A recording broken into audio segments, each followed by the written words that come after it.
Or like one's more clear. It's like louder.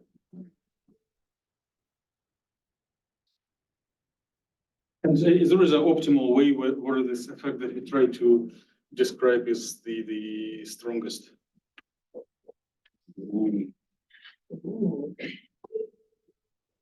Yes. Wow. So Emma described it as a vibrato. Well, vibrato. Yeah. So what science behind it? What is it?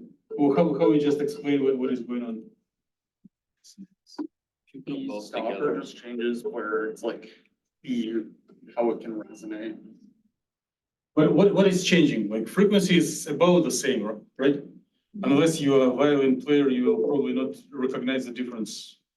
But what about the intensity? Yes. It's the mute. Oh, yeah. What did the mute do again? That just dampens the vibrational string, so it doesn't it makes it more quiet. So this one's. So does it like restrict like the frequency? No, the frequency is the same, you said, right? There was Or is today will be probably either the hardest or the easiest lecture because I'm not well prepared. But if you do remember it's something like 1/2 pi. you could have grabbed it. No, that's You were so excited. You recall this equation? What is it? Springs. No, that one's lower. Right. Okay, so frequency of a ball in a spring is rigidity, elasticity, constant, and mass. Right? Yeah. What happens if you change the mass? Yes, To increase the mass, the frequency decreases. Okay, so and if you have omega 1, omega 2, and they have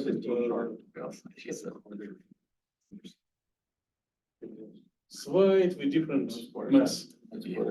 Often slightly different frequencies. Okay, and then our major exercise in at the beginning of this class. If you add together sine omega 1 t plus sine omega 2 t, can you factorize it? That's a big difference. Thanks. Is there a trig identity for that? I think there's a trig identity for that. I think. So, and what would be the answer? Sine of W1 equals sine 2 sine. Oh, Maybe I do not claim to remember it, but it will be product of two trigonometric functions. I can even mix maybe another of them will be different one, but in one will be yes, a mean of them, right? And another will be the subtraction of them. Yeah. If the frequencies are very, very, very close. you figured it. Huh? To the amplitude, yeah. Yes. So you consider the second function as an amplitude. That's like frequency here is like 500 beats per second that we recognize as a tone. And this one would be like maybe half of a beat per second. So we will not recognize it as a tone, but it will be like main frequency changes amplitude. Wow, wow, wow. Vibrant. Yeah.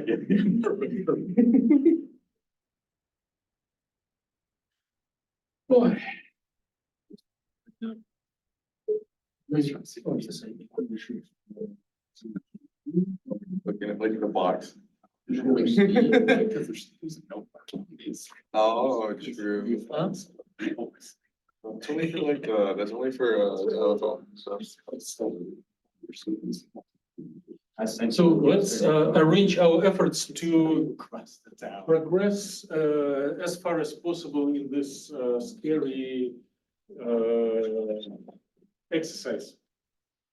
that I'm so happy that you voted for the projects.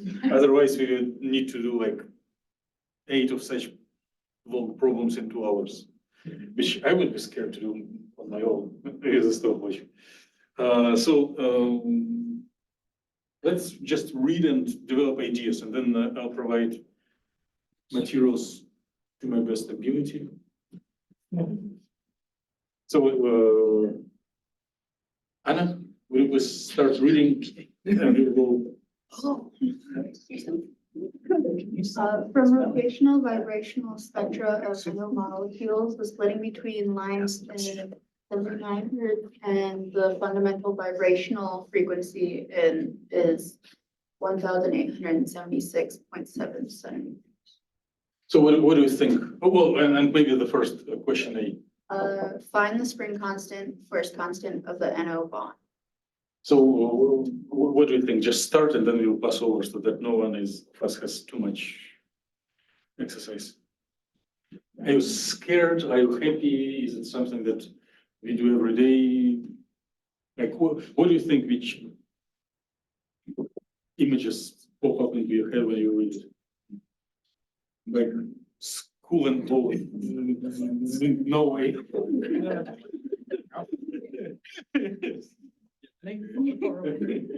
I still think it would be hard. What is like positively? What do you? What seems familiar? What seems unfamiliar? Or it doesn't have to happen or something. Well, I feel like I need a reminder on what rotational vibrational spectra look I like. hope you will give me a reminder. Let's check. Test. Project. Can you share any memories?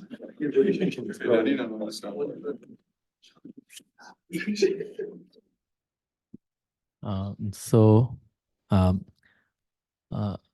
so the fundamental vibrational frequency is 1876. It's the vibrational frequency of the bond between nitrogen and oxygen. So this is a characteristic speaks of a nitrogen-oxygen bond. Mhm. So Do we need to know about rotational vibrational spectra for the sub-question number A, or we can solve it without boring additional knowledge? yeah, for finding the spring constant, Uh-huh. we can use the equation you wrote on the board. Yes. You see a sober thinker. Right. So we need to find K, which will be omega to pi times mass, right? Yeah. And then what we need to square? Yep. Square first, multiply by mass times. Yeah. Mass over the square. Yeah. And then we do know the frequency from the task. But do you know the mass? We have nitrogen and oxygen. So we need to personalize.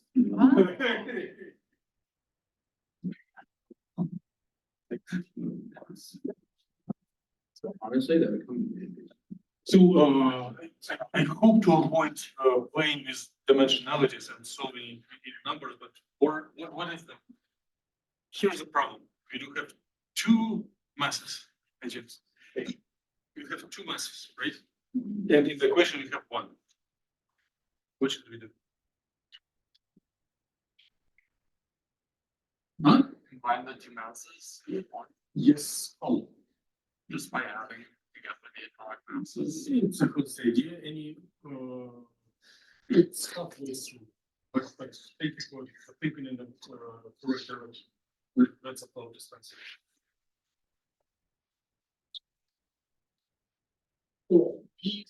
There is an ample molecule. So we can find in here in the table what is mass of nitrogen and 7 times whatever is proton mass. Right? And mass of oxygen is 8. But V be a mass that describes an molecule. Spencer suggests that we do this mass as n of nitrogen plus mass of oxygen.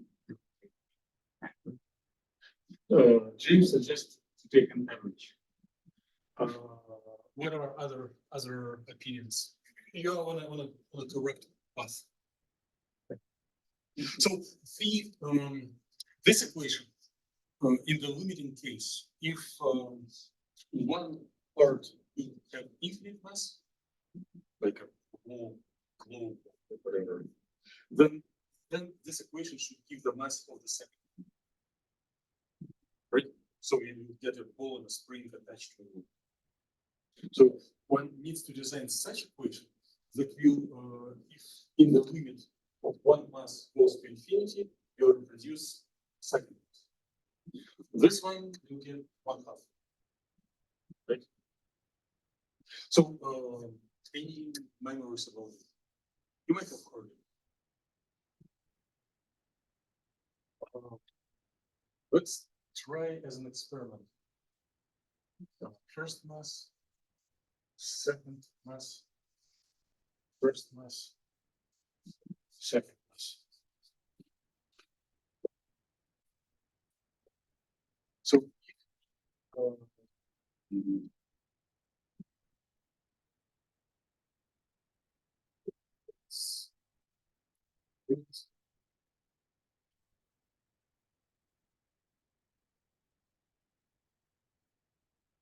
if you replace, if our nitrogen has infinite mass,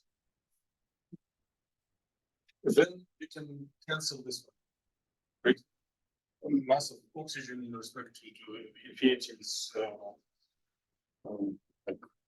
the limit of mass of nitrogen goes to infinity. And then you will get mass of nitrogen times mass of nitrogen. Sorry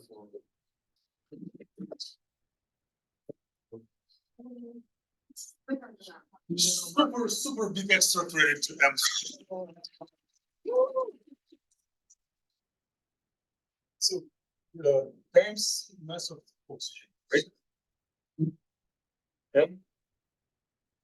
And this is we assume that it is infinity, but it is the same. We can cancel it, and then we get a mass of oxygen, right? So it passes the test. If one mass is infinity, we will get. So what's the name? Design. Yes, a name for this.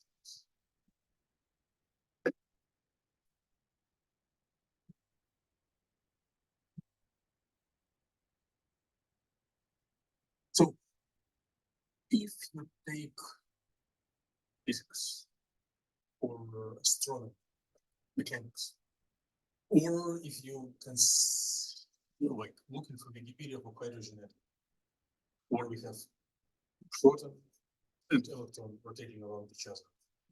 One wants to reduce a problem of two particles into problem of one quasi-particle. So simplify means reduce, not in chemical sense, but in logic. So simplify, reduce. So it is a mass for simplified problem, reduced problem. So it's reduced mass.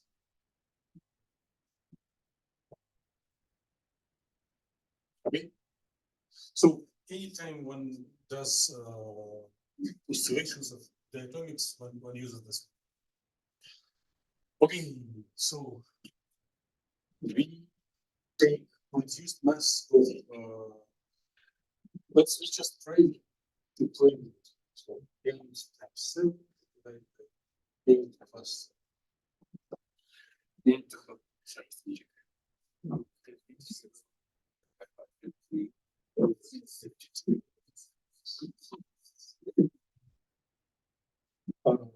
I was not going to argue, but something is okay, divided by 50. 3.6. So if it would be 60 here, then the answer will be 4. Right? And here is a little smaller than 4, maybe by 45. So 39. Three. And nine. Okay, three. Okay. I'm fine with it. Yeah. And Nine 9 spots, but and 9/15 is like 0.6, 0.7, right? yeah. So the mass is smaller than each of those masses, right? It's just an observation. So one takes this mass, works out dimensions, and then turns it into the equation for spin mass. So we get frequency from problem, we get mass just by observing chemical equation, then we get the and I just try my best to dimension.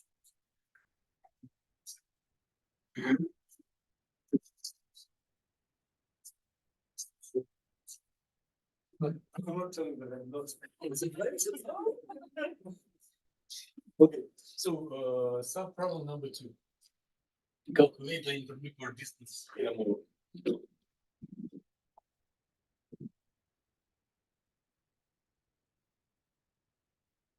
Again, do we need to know what is rotation vibration spectrum for to answer this question, or maybe we can synthetically, in logical sense, synthetically combine information with the problem formulation, get the answer.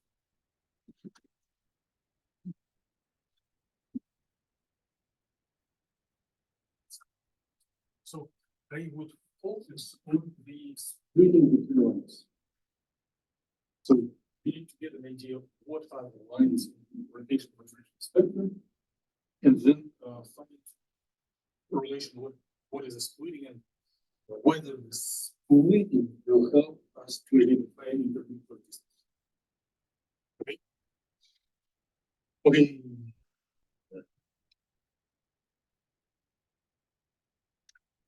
There's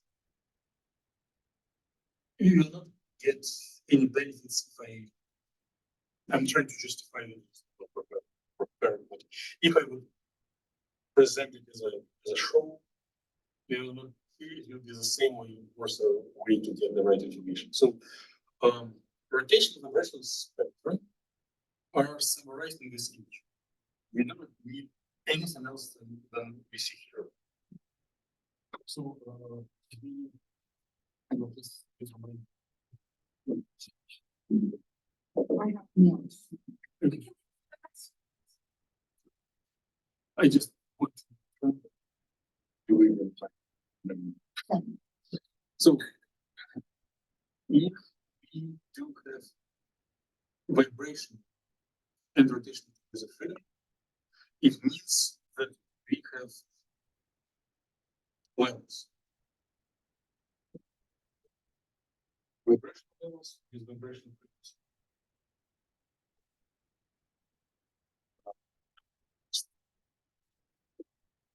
Then of the vibrational levels, those rotation sub. Okay. And then this rotational vibration spectroscopy means that we can go from each to each either up or down. Each to each is too strong. There are selection rules that we touched last time. So only those transitions which are permitted by selection rules, up and down, are allowed. And then each of the state, initial and final state, is labeled by two answers: one vibration and one rotation. So we do need energy offsets between pairs of rotation and vibration states. These pairs of states will have different energies, right? And if you perform it as a spectral experiment, you have radio. The frequencies are quite small. It's smaller than it's more like radio frequency, microwave.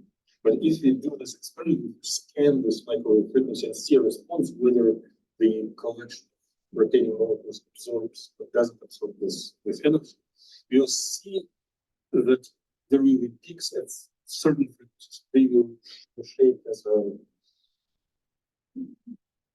wings. But there will be individual feathers. And this feathers will be offset if you do an experiment by the same value.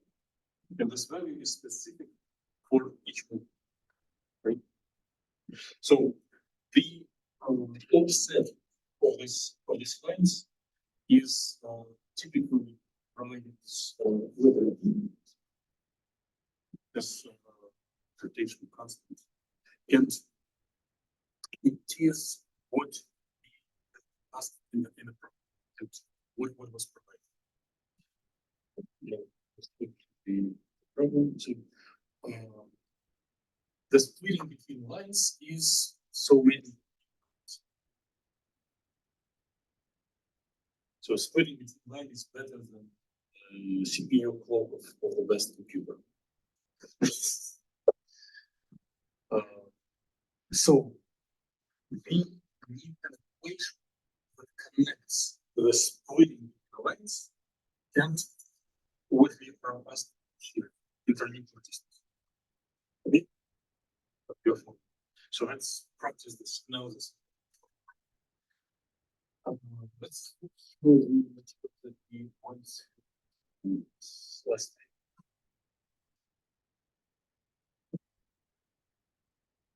Oh, the answer is here, but let's just interview with a so-called. Let's stop. So last time we briefly covered that if you have two-dimensional rotations, right? Rigid rotator, we do have a Hamiltonian which includes differential operators for kinetic energy rotation, and then something does have indices and the energy. Well, it must have, but it solution depends on the indices, but energy is formula must depend on the indices, but practically depends on one. For the second index, it is degenerate. Like there are several states with the same, but energy of set, if one solve this equation, you progress very similar as particle in the box. So here is an analogy. For the particle in the box, energies are offset as m squared, L squared, and then some zero constant. Long constant. 8 pi squared. But most important is that the quantum number is squared, and then the stays. And then in the box, we have tiny offset, bigger offset, bigger offset, bigger offset, right? Here we have the some L is again some zero constants, and then we have L squared plus L. Well, if L is large enough, square is more important function than L. But qualitatively, it will give the same features. The energy of set will be increasing, right? And the pace, how quickly they increase, is going to put it B, or B is H squared over inertia. So if the molecules are very inert, they are following each other, the spacing will be tiny. If there are like H2O, something very light at a short distance, the spacing will be dramatically noticeable. Dramatically noticeable, it will be maybe instead of 80 gigahertz, it will come closer to CPU. It's still the microwave region. So you see analogy. Your foundational knowledge about particle in the box and then rotation. And just this scaling factor between quantum number and energy is called rotational constant. If you look just on individual levels, they are scaling, right? Offsets are increasing. But if you take into account the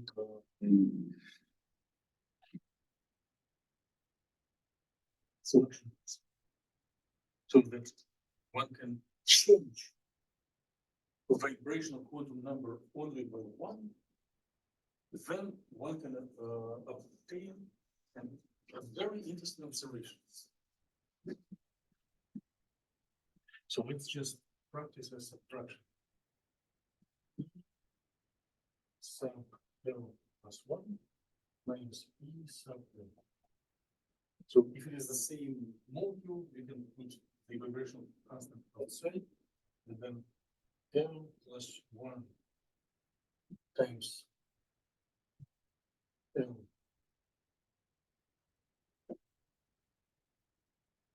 plus 1 minus L plus 1 times L. Does it make sense? Does it agree with what we discussed before? So L plus 1 times L. And if we look for higher level, L plus 1 is replaced by L plus 2, L is replaced by L plus 1. Okay? So let's solve just a few ways. P, we can put L plus 1 outside brackets, and inside the brackets we have L plus 2.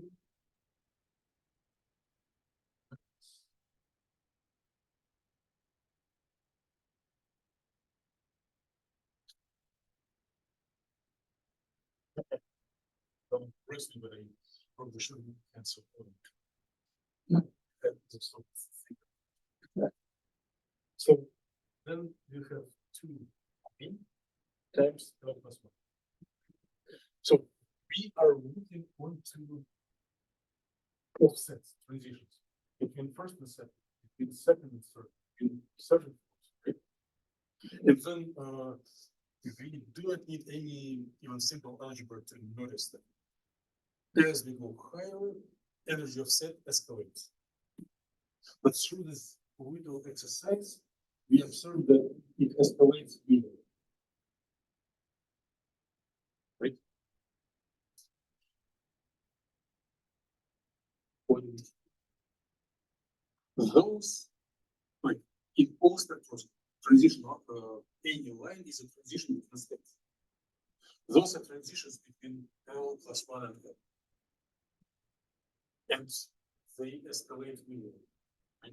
So frequency of transitions that pop up in the spectra increase with the same offset. And their offset is literally equal.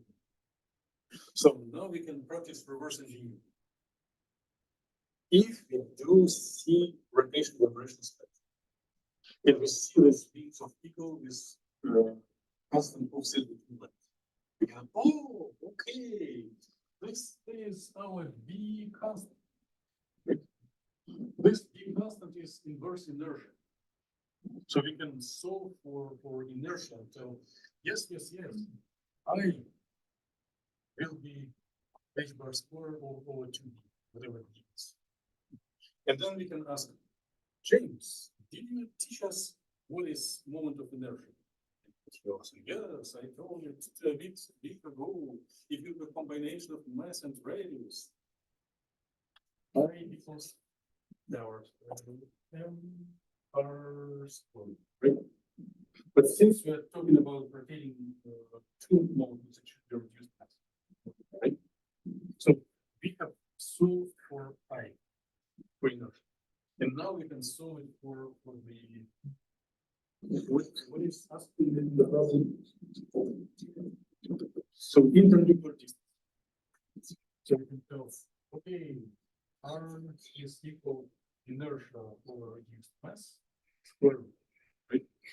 And then instead of I, we can plug in the h bar squared over 2b divided by reduced mass. And reduced mass was already reported in the previous exercise, right? So this is the answer to sub problem B. Right? So just by looking onto vibration spectra, you will find a continuum distance between two lines, right? If you, it's a little challenging to come with a ruler and distance between lines, right? And this is quite cheap. There are rather updated, advanced modern methods based on X-ray diffraction. If one crystallize things, do X-ray diffractometer or neutron scalable diffraction, one can find interatomic distance with quite good precision and even reconstruct the whole atomistic structure. But it is more expensive. One cannot purchase it for regional university. It's like major national labs, like I want, but it's sent samples. And there it gives like abundant excessive information. Positions of all atoms in the like big folded protein. If you need just a humble distance between two lines, you can get cheaper. Like put this gas in the microwave, slightly modify the new spectrum. Okay, need two problems in 40 minutes. So the next one is even more challenging, and it will not be well, time, but maybe with more mathematical insight, we at least will give it a try. So Emma was not practicing reading today yet, but please read the questions. Which vibrational states are companies at the temperature of neutron nitrogen? Mathematics. So what do you think? As an intermediate psychologist, let's discuss this problem.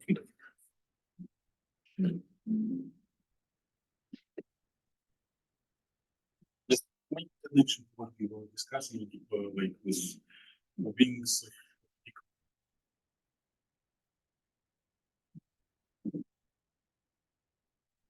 Or identify what is most challenging in the statement, or which images appear when you read this text. I hit myself running.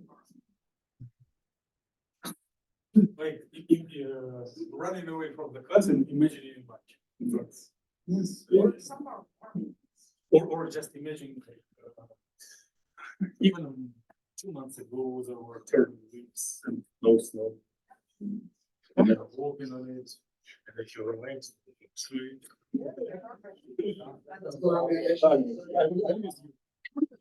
But if you try to concentrate,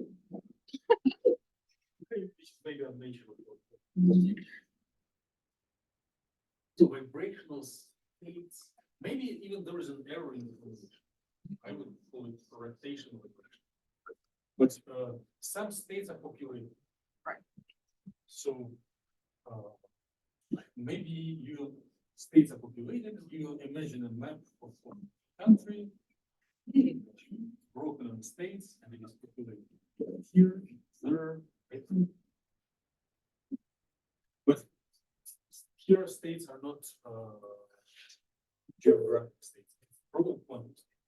Probably. So states that we report. What do you mean by populated?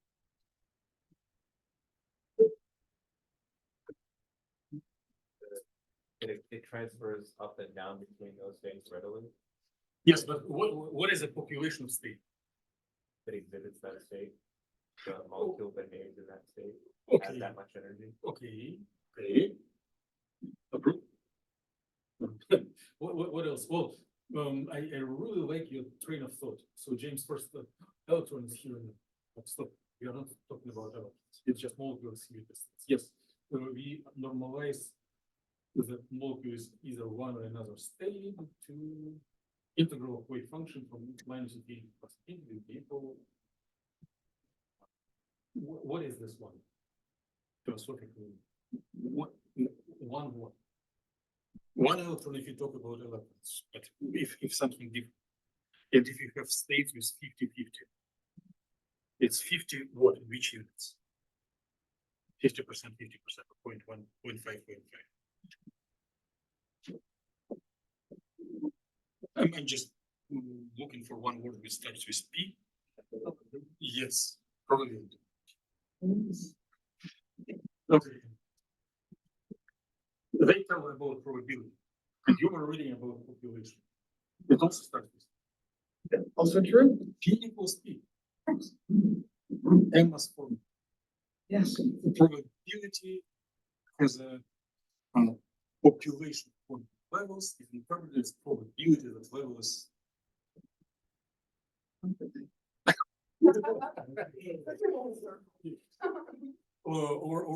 James was very cautious and careful that molecule exhibits itself in this state. Probability that molecules exhibit itself in this state, it's really good state that it rotates with a certain angular momentum at a certain. So if we do have this whatever quantum states, right? And if we write a wave function.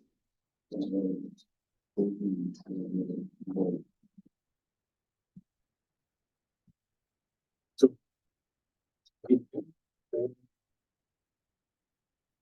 and it could be that so this is an eigenstate, but we can get a state which is not an eigenstate. Then the psi will be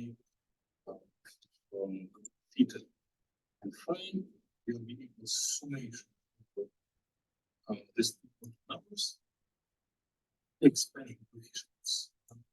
And then I will do either LM as well as cat, or one also see one and then this sphere. And then normalization, summation of L and C and L must be. But then we can move on to individual level population. So it's probability that molecule exhibit itself in this state. But there are so many states. And we may expect that some of them are more probable to find another less probable. So the question is to evaluate the population. This it's a really challenging problem. It goes beyond the scope of this course. The next PCAM2 mainly will be subjected to solve problems like this. Here, in the frame of this course, we may have ground state, we may promote system in any of the eigenstates, even create superposition for dynamics, but it is all manipulations. We set out. But is there a nature distribution? Is there population of course probabilities of by one state bigger than or smaller than? You do know that. I'm just coming from the backyard with different words. So the name of the scientist starts with letter B. Yes. So if a model is on a heat bath stove in thermal equilibrium, then population of all quantum levels will obey Boltzmann distribution. The lower one will occupy more, higher energy will occupy less. If the populations will go as exponential function, right? Then you're ready for it. But there is an important feature. So when we talk about the statistical probabilities, people depart from letters because it is we do not mandate postulate of mechanics at one level that we create in the statistical state of if you assume thermal equilibrium, it's dynamic population by some functions. And then people use the letter P right wave probability of population. If there are some scientists work on the measured quantum and statistical, they use Greek letter rho next methods which combines. Yes. But if I just measure thermal probabilities. So for each method, right? The probability wants to be smeared out the whole all states of the same energy. And you could take into account this, like, yes, this fact. And then, what gives us also distribution of probability of each state is quantum number L, or here I just have this position source G. But if the level is degenerate, degeneracy 2 L plus 1. So the first state this is 3 is 5. Then population will be correct by the degenerate. Right? This is it's true. Exponential decrease as we go to the higher range. If you put it as function J, it will be exponentially linear function. If you draw this linear function, it will be linear in constant. Right? And if we set up the product of this function, so here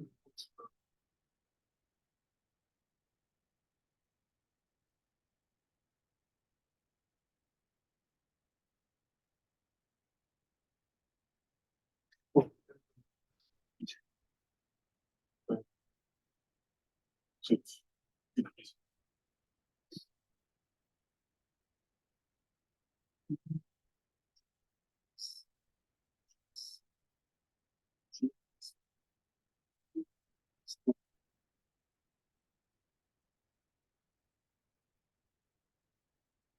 General assumption energy will be more or less smooth, right? If the argument is not for the number. So 1 minus 2 this one is degeneracy. So degeneracy will provide this direction. The Boltzmann factor will provide this. If you multiply these functions, there will be a function. Right? And there are mathematical tools to find function for each of them. Right? If we explore transitions, I'm so happy I don't need to solve this. It would be another. But it takes time. So the levels here are populated according to the style. Levels there, and if you look for transitions, the transitions will have imprint of this population function. So whether they are higher or lower depends on temperature. If you heat system, this the eagle will scan the wings wide.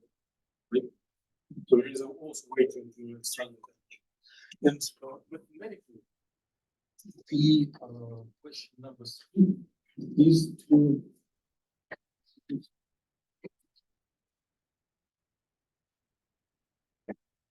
just to evaluate this expression, finding that this one is bigger than threshold 0.1.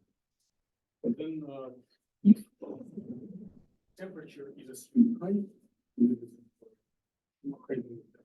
one can put exponential as a Taylor series, and then it will be a quadratic equation. Otherwise, it can be combined exponential and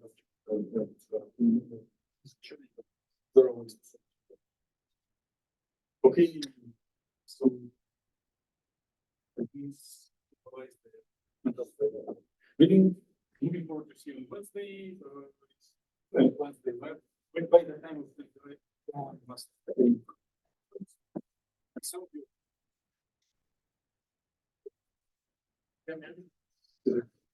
okay, is that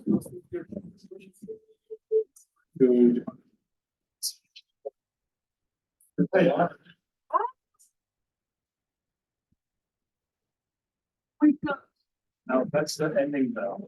The resolution. One or the other one. Oh my god, is that like the baby's bell?